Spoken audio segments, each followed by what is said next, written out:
सर्वांना क्रांतिकारी जय भीम.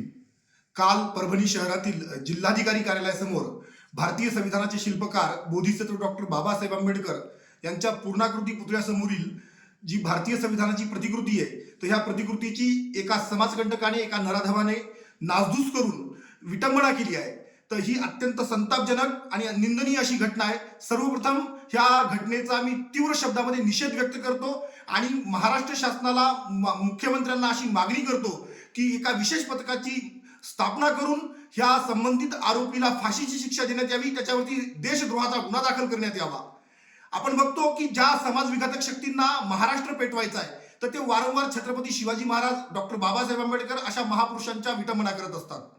तर महाराष्ट्र शासनाला माझी एक विनंती आहे, मागणी आहे, आवाहन आहे की आपण एक कायदा करावा आणि अशा पद्धतीनं महापुरुषांच्या, त्याचबरोबर राष्ट्रीय प्रतीकांच्या ज्या विटंबना होतात, तर अशा विटंबनांच्या प्रकरणामधल्या आरोपींना फाशीची शिक्षा देण्यात यावी, अशी त्या कायद्यामध्ये तरतूद करावी, अशी मी मागणी महाराष्ट्र शासनाला करतो.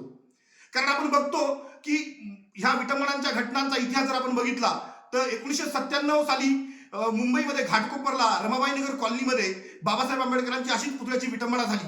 त्यानंतर गोळीबार करण्याचा आदेश पोलीस प्रशासनाच्या वतीने देण्यात आला. त्याच्यामध्ये शेकडो लोकांच्या, निरपराध लोकांच्या हत्या झाल्या.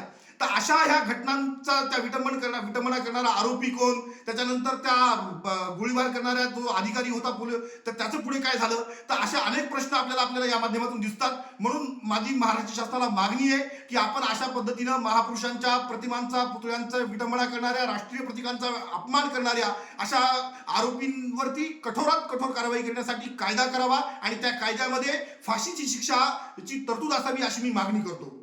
आपण बघतोय की परभणीमध्ये आज ही जी काल घटना घडली, तर या घटनेच्या निषेधार्थ परभणी आज कडकडीत बंद आहे. जो बाबासाहेब आंबेडकरांवर प्रेम करणारा समाज आहे, आंबेडकरी समाज, भारतीय संविधानावर प्रेम करणारा समाज आहे आणि जो राष्ट्रप्रेमी समाज आहे, तर हा प्रचंड संख्येनं रस्त्यावरती उतरलेला आहे आणि तो आपला आक्रोश, आपला राग या माध्यमातून व्यक्त करत आहे. तर ही परभणी आज कडकडीत बंद आहे. परभणीतील सर्व व्यापाऱ्यांनी देखील याच्यामध्ये सहकार्य दिलेलं आहे. तर मी महाराष्ट्र शासनाला पुन्हा एकदा मागणी करतो की ह्या संबंधित कालच्या परभणीच्या घटनेतील जो आरोपी आहे, तर याला फाशीची शिक्षा देण्यात यावी आणि विशेष पथकाच्या माध्यमातून याची चौकशी करून ह्या घटनेमागच्या, ह्या षडयंत्रातले जे खरे सूत्रधार कोण आहेत, कारण ज्यांना हा महाराष्ट्र पेटवायचा आहे, त्याचे सूत्रधार शोधून त्यांच्यावरती देखील कठोरात कठोर कारवाई करण्यात यावी, अशी मी मागणी करतो. जय भीम, जय संविधान.